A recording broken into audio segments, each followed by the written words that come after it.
বন্যা বয়ে যাবে। বলতে পারেন তুমি কি করবা? আজকে নাতিন আমার কল্লাটা পাশে একটা কোপ মার মুখাটা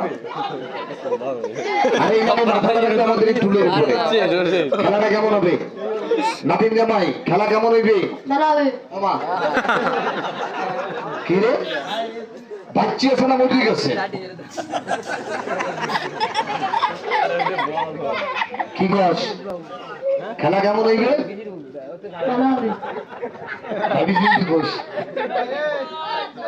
কেমন হইবে?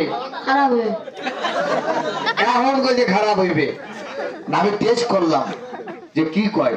আজকে শীতেল মারি একটা খেলা দেখাইছি, এই মাল খান বাড়ি করে গতি পারে আজকে তোর কল্লাটা কেটে দুধে বানাবো। খেলা কেমন হইবে? ওই সুদীর প্রকার সে জায়গায় এই ছোলা গুলো থুইরা এমন তোর মারছে তো হারা বলা তোর কল্লা তুই কাট আমারে কয় পরে জিগে সুস্থ। তুই খেলাধুলা জানোস? আমার কাছে বলতে ভালো খেলা জানি না। কি খেলা জানোস? আমি জিলাপি বাজতে পারি। কিরম ভাবে জিলাপি বাজতে পারিস দেখাতো।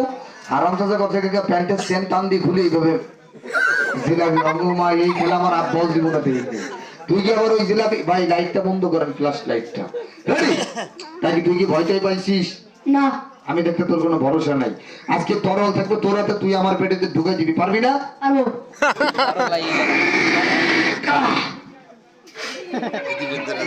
এনে বাদাম দোয়া করে দিলাম, এর জীবনও অভাব হইবে না। বলবেন তোমার দোয়া পায়ে কিরা কি করেছে?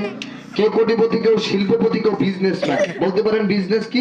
কাকারা ভিক্ষে করে খায়, পারেন এটা? আজকে আর পেটটা বসাইছে একটা কোপ মারবেন। লেটেস্ট খেলা হবে ছাড়ের হাতে। কার হাতে? তোর পেটে ডুবে, ঠিক আছে? ধরেন স্যার আজকে পাইছি আর মোটাটাই পাইছি।